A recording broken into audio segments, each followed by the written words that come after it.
Hi ಪ್ರಿಯ ಸ್ನೇಹಿತರೆ, welcome back to my channel. ಹೊಸ ಕತೆಗೆ ನಿಮಗೆಲ್ಲರಿಗೂ ಸ್ವಾಗತ. ಅಮ್ಮ ನನ್ನನ್ನು ಕರೆದು, ವಿಕ್ರಮ್, ಈ ಹಣವನ್ನು ಸೌಮ್ಯ ಆಂಟಿಗೆ ಕೊಟ್ಟು ಅಕೌಂಟ್ ಬುಕ್ ತಂದುಕೊಂಡು ಬಾ ಮಗ ಎಂದು ಹೇಳಿದಳು.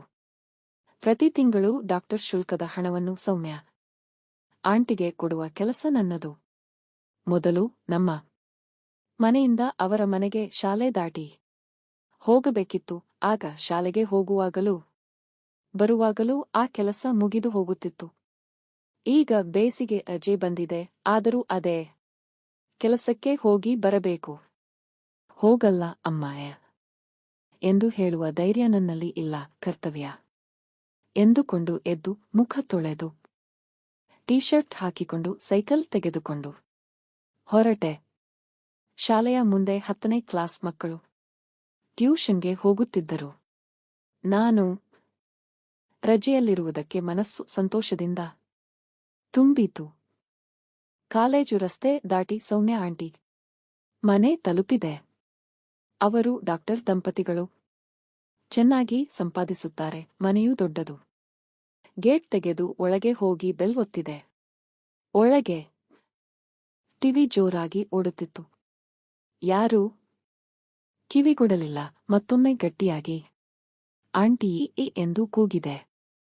ಟಿವಿಯೊಡನೆ ಸ್ಪರ್ಧಿಸಿ ಕೂಗಿದರೂ ಪ್ರಯೋಜನವಿಲ್ಲ. ಈ ಸಾರಿ ಬಾಗಿಲು ತಟ್ಟಿದಾಗ ಅದು ತಾನಾಗಿಯೇ ಸ್ವಲ್ಪ ತೆರೆಯಿತು. ಲಾಕ್ ಹಾಕಿರಲಿಲ್ಲ. ಆಂಟಿಗೆ ಎಂದು ಮತ್ತೊಮ್ಮೆ ಕರೆದು ಒಳಗೆ ನಡೆದೆ.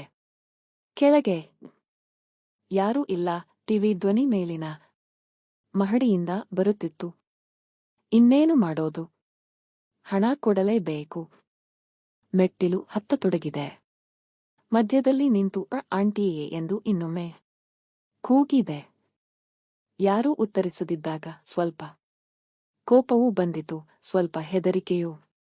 ಆದರೂ ಮೇಲೆ ಹೋದೆ.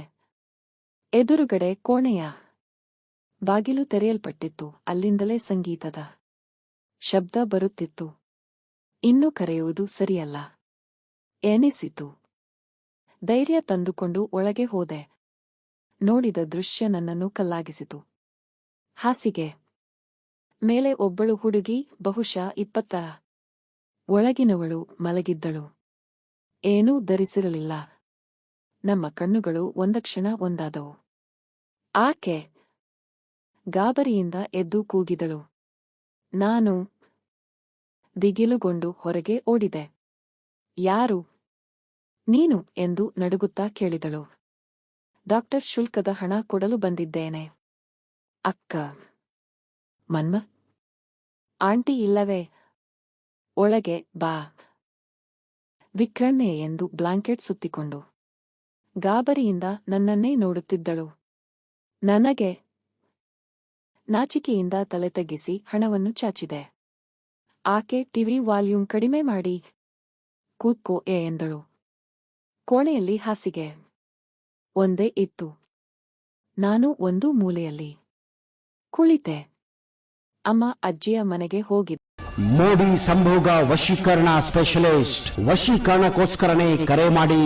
ಮಹಾಕಾಳಿ ತಾಂತ್ರಿಕ ಪೀಠಂ ಶ್ರೀ ಮಹಾ ಅಘೋರ ತಪಸ್ವಿ ನಿಮ್ಮ ಪ್ರೀತಿಯನ್ನ ಮರಳಿ ಪಡೆಯಬೇಕೇ? ನಿಮ್ಮ ಪ್ರೀತಿಯನ್ನ ಮನೆಯಲ್ಲಿ ಒಪ್ಪುತ್ತಿಲ್ಲವೇ?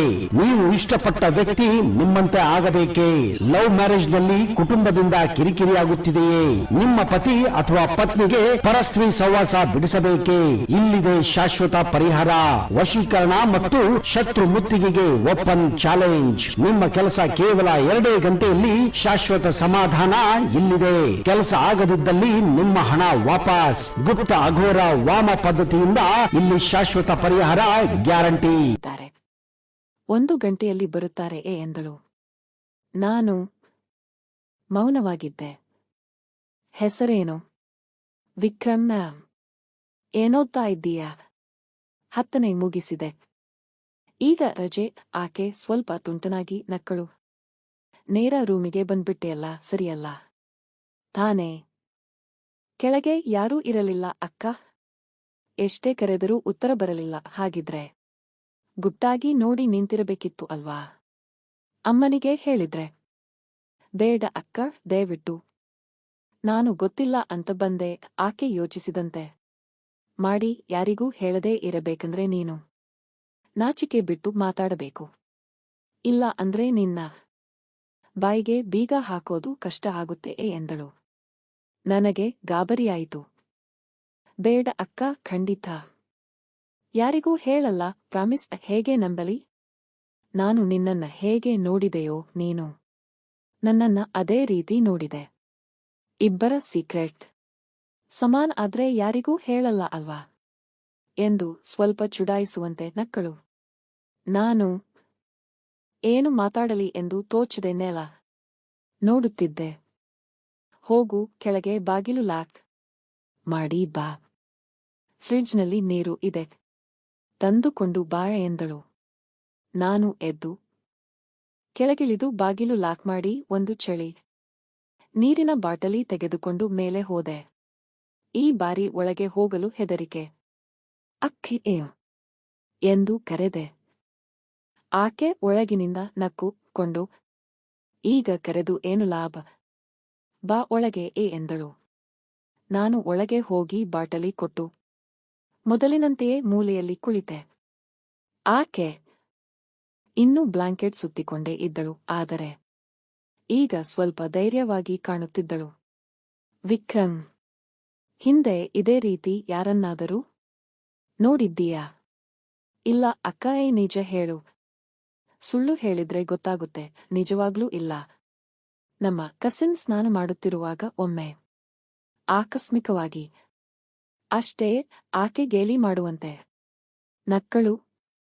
ಅಂದ್ರೆ ನನ್ನ ಬಗ್ಗೆ ಯಾರಾದರೂ ಕೇಳಿದ್ರೆ ನೀನು ಹೇಳಿಬಿಡುತ್ತೀಯಾ ಅಲ್ವಾ? ನಾನು ಗಾಬರಿಯಿಂದ ಇಲ್ಲ ಅಕ್ಕ, ಖಂಡಿತ ಇಲ್ಲ ಎಂದೆ. ಆಕೆ ಸ್ವಲ್ಪ ಹತ್ತಿರ ಬಂದು ಕುಳಿತಳು. ನಿನ್ನ ನಾಚಿಕೆ ಹೋಗಲಿ, ನಂಬಿಕೆ ಬರಲಿ.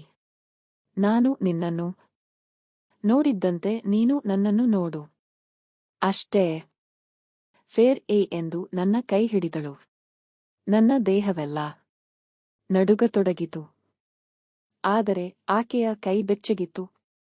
ಆಕೆ ಸ್ವಲ್ಪ ಬ್ಲಾಂಕೆಟ್ ಜಾರಿಸಿ ನನ್ನ ಕೈ ತನ್ನ ತೋಳಿನ ಮೇಲೆ ಇಟ್ಟಳು. ನನ್ನ ಉಸಿರು ನಿಲ್ಲುವಂತಾಯಿತು.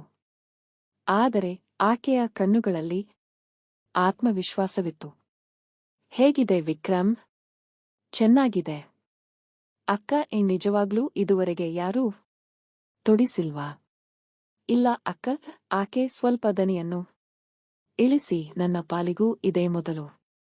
ಆದರೆ ಇಷ್ಟು ಚೆನ್ನಾಗಿ ಅನಿಸ್ತಿದೆ ಎಂದು ನಕ್ಕಳು. ನಂತರ ಆಕೆ ಎದ್ದು ಬಾತ್ರೂಂಗೆ ಹೋಗಿ ಮುಖ ಎತ್ತೊಳೆದುಕೊಂಡು ಬಂದಳು. ನನ್ನನ್ನು ನೋಡಿ, ಇಲ್ಲಿ ಬಾ, ಪಕ್ಕದಲ್ಲಿ ಕೂತ್ಕೋಯೆ ಎಂದು ತನ್ನ ಬಳಿ ಕೈ ಚಾಚಿದಳು. ನಾನು ಮೊಣಕಾಲುಗಳ ಮೇಲೆ ಜಾರಿಕೊಂಡು ಹೋಗಿ ಆಕೆ ಪಕ್ಕ ಕುಳಿತೆ. ಆಕೆ ನನ್ನ ತೋಳು ಹಿಡಿದು ಸನಿಹದಲ್ಲಿ ಕೂರಿಸಿಕೊಂಡಳು. ಆಕೆಯ ತುಟಿಗಳು ನನ್ನ ತುಟಿಗಳನ್ನು ಮುತ್ತಿಟ್ಟವು. ಮೊದಲು ನಾಚಿಕೆ, ನಂತರ ಆತ್ಮವಿಶ್ವಾಸ. ಆಕೆಯೂ ನನ್ನಂತೆಯೇ ಉತ್ಸಾಹದಿಂದ ಭಾಗವಹಿಸಿದಳು. ಕೆಲವು ಕ್ಷಣಗಳ ನಂತರ ಆಕೆ ತುಟಿ ಬಿಟ್ಟು, ಇದೆಲ್ಲ ನಮ್ಮ ಇಬ್ಬರ ಸೀಕ್ರೆಟ್. ಯಾರಿಗೂ ಹೇಳಬೇಡ. ಹೇಳಿದ್ರೆ ಅಮ್ಮನಿಗೆ ಹೇಳ್ತೀನಿ ಎಂದು ಗೆಲುವಿನ ನಗೆ ಬೀರಿದಳು. ನಾನು ತಲೆ ತಗ್ಗಿಸಿ, ಯಾರಿಗೂ ಹೇಳಲ್ಲ ಅಕ್ಕ, ಪ್ರಾಮಿಸ್ ಎಂದೆ. ಹೋಗು ಕೆಳಗೆ, ಬಾಗಿಲು ಓಪನ್ ಮಾಡಿ ಸೋಫಾದಲ್ಲಿ ಕೂತ್ಕೋ. ಅಮ್ಮ ಬಂದ್ರೆ ಏನೂ ಆಗಿಲ್ಲ ಅಂತ ಇರು ಎಂದಳು. ನಾನು ತಲೆ ತಗ್ಗಿಸಿ ಮುಖ ಕೆಂಪಾಗಿ ಕೆಳಗಿಳಿದೆ. ಹೃದಯ ಇನ್ನೂ ಜೋರಾಗಿ ಬಡಿದುಕೊಳ್ಳುತ್ತಿತ್ತು. ಆದರೆ ಇದ್ದಿದ್ದೇ ಒಳ್ಳೆಯ ರೀತಿಯ ಗಾಬರಿಯಾಗಿತ್ತು. ಕತೆ ಇಲ್ಲಿಗೆ ಮುಗಿಯಿತು. ಇದೊಂದು ಕತೆಯಷ್ಟೇ. ಕತೆ ಹೇಗಿತ್ತು ಅಂತ ಕಮೆಂಟ್ ಸೆಕ್ಷನ್ನಲ್ಲಿ ಹೇಳಿ.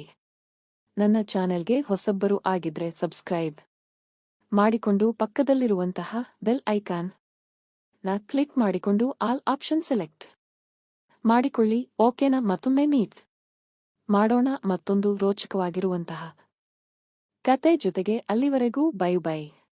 ಸಂಭೋಗ ವಶೀಕರಣ ಸ್ಪೆಷಲಿಸ್ಟ್ ವಶೀಕರಣಕ್ಕೋಸ್ಕರನೇ ಕರೆ ಮಾಡಿ. ಮಹಾಕಾಳಿ ತಾಂತ್ರಿಕ ಪೀಠಂ ಶ್ರೀ ಮಹಾ ಅಘೋರ ತಪಸ್ವಿ ನಿಮ್ಮ ಪ್ರೀತಿಯನ್ನ ಮರಳಿ ಪಡೆಯಬೇಕೇ? ನಿಮ್ಮ ಪ್ರೀತಿಯನ್ನ ಮನೆಯಲ್ಲಿ ಒಪ್ಪುತ್ತಿಲ್ಲವೇ?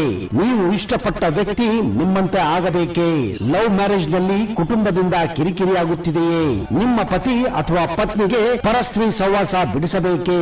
ಇಲ್ಲಿದೆ ಶಾಶ್ವತ ಪರಿಹಾರ. ವಶೀಕರಣ ಮತ್ತು ಶತ್ರು ಮುತ್ತಿಗೆಗೆ ಓಪನ್ ಚಾಲೆಂಜ್. ನಿಮ್ಮ ಕೆಲಸ ಕೇವಲ 2 ಗಂಟೆಯಲ್ಲಿ ಶಾಶ್ವತ ಸಮಾಧಾನ ಇಲ್ಲಿದೆ.